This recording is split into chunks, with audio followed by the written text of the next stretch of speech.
We are going to talk about National Alliance for Children's Grief, Healing Childhood Trauma with somebody that is just a rock star, Dr. Tashel Bordere. And I've got to tell you, Mom, a few years ago at Columbia, I brought her into my class to talk about sudden death, and the students loved her.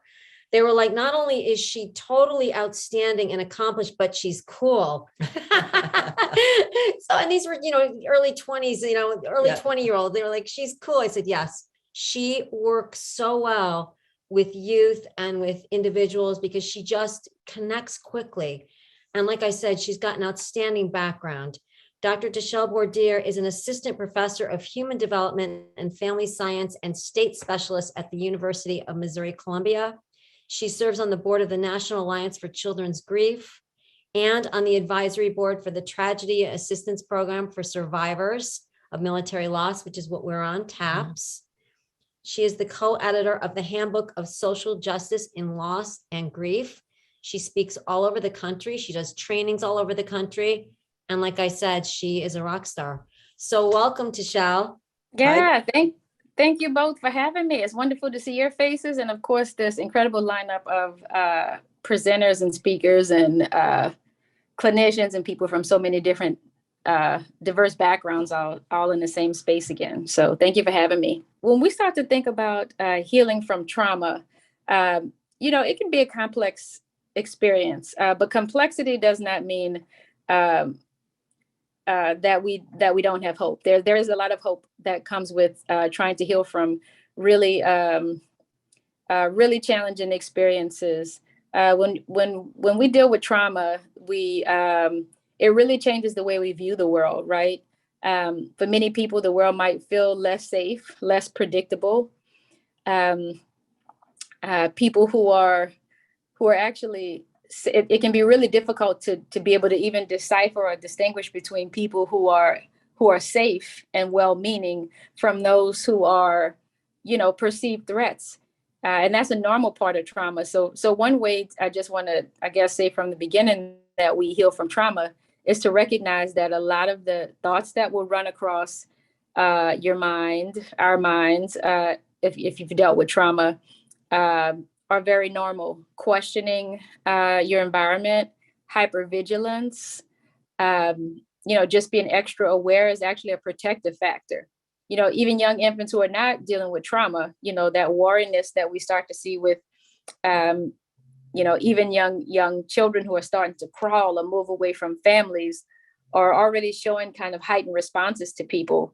And so while not experiencing trauma, we see that that's kind of a primitive response that we have to things, to spaces that we're less comfortable with or less familiar with. Again, trauma can really challenge us in that way. In many ways, it can re-evoke some of these behaviors that actually, quite frankly, previous researchers thought went away. But we know now that a lot of reflexes that people demonstrate that have to do with trauma really were ones that serve survival functions, even for us as infants, as young children, that kind of resurface, right? So people who are dealing with trauma, I just want to normalize that a lot of the factors, again, just the but the hypervigilance, the extra wariness of your environment, for good reason, for justifiable reason. It doesn't mean that you're paranoid, right? Or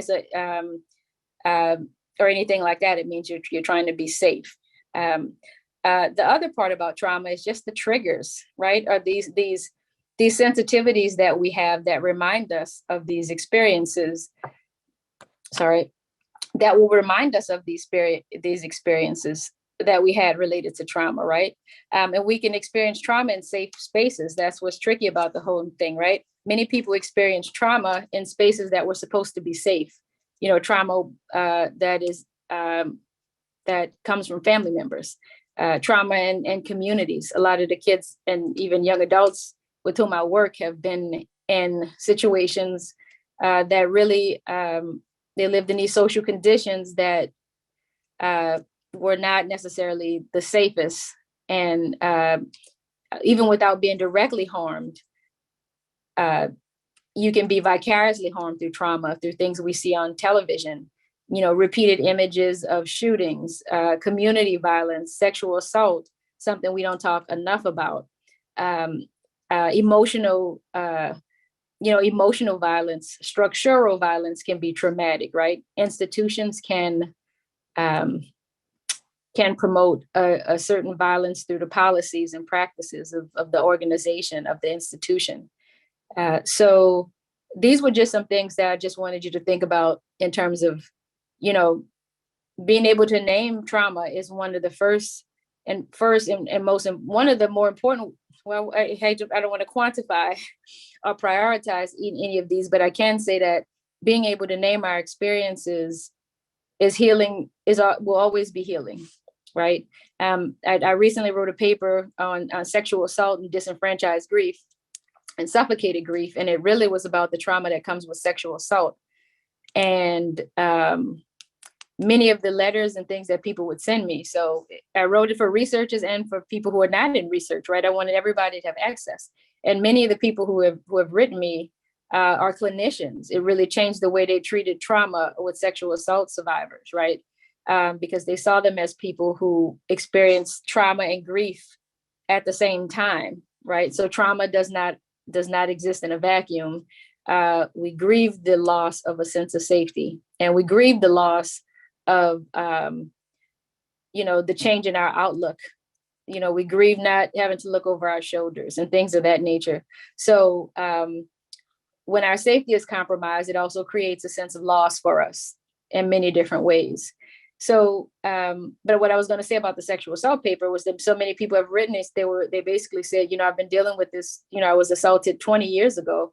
And this is the first time I was able to name my experience, because grief was connected with the word trauma. And it was so healing for me to have language and to have my thoughts normalized and not judged, because it made so much more sense. And I can see how a lot of my behaviors right now, different ways in which I move about the world are really relating to this trauma that I had not had safe spaces to heal, to find, I did not have enough healing spaces, never mind be able to be encouraged to name it.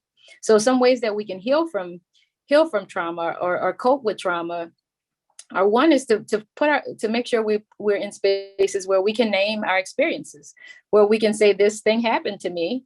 It doesn't get to define me, but it did change some of my outlook on the world, right? And right now, when I'm acting, I'm not being paranoid. I'm being careful, and it's okay for me to be careful. I have the right to feel like I want to, move about the world in a different way, right? I have new normals now. And so some of the ways that additional ways that we heal from trauma are finding safe people who will not gaslight, right? Who will not try to shatter our realities about what we have experienced, and the ways we integrate these experiences of trauma and loss into our lives as we move forward. So naming the experience, being able to also name the things that trigger us when we've been traumatized. So that's one. Getting support from the different communities that function as actual supports, right? Whether it's your spirituality, whether it is a therapist, like a formal therapy, a therapist who actually understands grief, loss, and trauma. I think that would be another way that we can heal from trauma, is to be able to see a trained professional in those areas who can take you through that process. And there are a lot of different processes, a lot of different forms of therapeutic intervention that can be supportive in terms of the trauma and moving along that journey. We also heal from trauma when we are able when we have diverse ways of expressing our feelings and our feelings and thoughts about it, right? Being able to, paint a mural, right? Or we see this all the time in the news, right? If you're paying attention to the news, you may have seen, and some of the more highly publicized, death losses during COVID, for example, or even prior to then. You see during times of social unrest, when people have felt marginalized and traumatized by some of the shootings that have happened, or just other issues. in our broader society related to disenfranchisement. Some of the ways they've healed has been by these artistic expressions, right? Street memorials, or I watched the funeral of George Floyd, one of them, and I studied funeral rituals, so it was not unusual for me to. I go to funerals of strangers and participants and so many other people. It's just what I do in terms of trying to understand how people heal from the trauma of violent loss, right? And what we found was people did things like make T-shirts, right? During the course of George Floyd's funeral, there was an artist who drew an image of him during the actual funeral as an example of the ways that helped the family members, but also even viewers like myself and others who tried to make sense of how these family members would take the next steps. So the mural was one expression.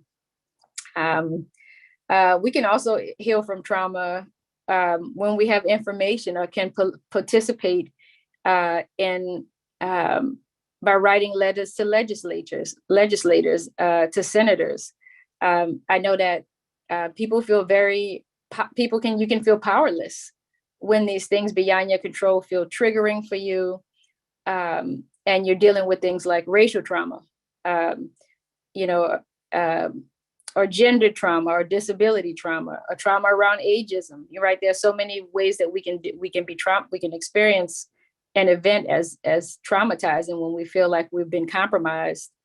And so that would be another way, is to, some levels of empowerment help us heal, right? By being able to take charge of an experience that was so disempowering for you, and to transform the way to transform its impact, transform its negative impact on us through social action is another important way to heal. Again, if you've been just watching the media, you didn't have to necessarily read my book on social justice issues and laws and healing from trauma. But I can tell you that if you just need to by nature of turning on the television, there are so many examples of challenges, but if you're looking closely, you will also see how people resist the disenfranchising way it feels to deal with trauma. And a lot of times you'll see people, take action by creating safe spaces where they were not, making spaces feel safe that did not otherwise feel safe. Creating a ritual is also important. When we deal with trauma around loss, we have funerals. But when we think about so many of these other losses that don't get named all the time, sexual assault is coming to mind for me a lot, I guess, because of Bill Cosby in the news and some documentaries and other things come to mind for me. But in that case, even with Bill Cosby with sexual assault, some of the survivors have people have made documentaries. So again, another kind of behavior that allowed them to feel empowered to be able to tell their story. You have to have space to tell your trauma story, right? To provide a counter narrative to the ways in which, to the narrative that you were dealt, actually, to be able to reframe it and to change it so that you tell your truth and your story, and that untold story is not just bearing on your soul, and that you receive validation. So I guess a lot of the things that I'm saying, really, they're not to be separated. They actually are pretty intertwined, right? This need to tell your story, this need to have a ritual, the need to be affirmed, and not have your reality shattered again by people who question you about this experience or judge you about an experience of any type of violence, of judging you about the loss of your child in a car accident. The judgment that comes with that can also be traumatizing for families. And again, ways that we can heal from those are to create spaces for counter narratives, for telling your story from your position. And others also seeing other hopeful examples. Sometimes we need examples of hope. Like what does hope look like? You know, what are the possibilities for me? Am I stuck here? Will this be my forever? So being able to have access to models who can demonstrate that there is hope, you still are important, you still matter. This trauma was not your fault. So validation of that, this was not your fault. I know this is with Open to Hope, but I do want to say that Open to Hope, I'm actually thankful for Open to Hope, because a lot of the work that I do is around trauma and, trying to, provide these safe spaces for families and teenagers and their parents in these really devastating experiences. And I do think of Open to Hope, and it does put me in a position very frequently in all of this trauma work that I do of thinking about, like, what is that space? Like, where's the glimmer of hope in this really dark moment? Right. And I try to, even in my own trauma experience, I tried to think of hope was the person, when I had this crazy traumatic accident, hope was found in a person who sat with me quietly while I was being, pricked and and checking my blood pressure and all of these things. Like the hopeful experience in that moment was a young teenager who sat next to me and sat quietly amid all of the noise and chaos going around me, the ambulance, all of that. This teenager who sat quietly was that hope for me. He was that safe space, a total stranger. And so I want to say that is that there is some space for that, and people need time for it, but we can hold the light until they are ready to. And there's hope there too, right? The hope we have for people can also be healing around trauma. So being allies as people work through really difficult experiences. So. Tashel, thank you so much.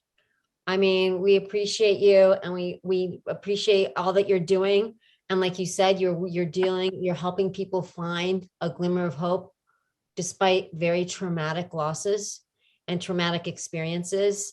And you are such a light for so many. Absolutely. You are a bright light and a fabulous person.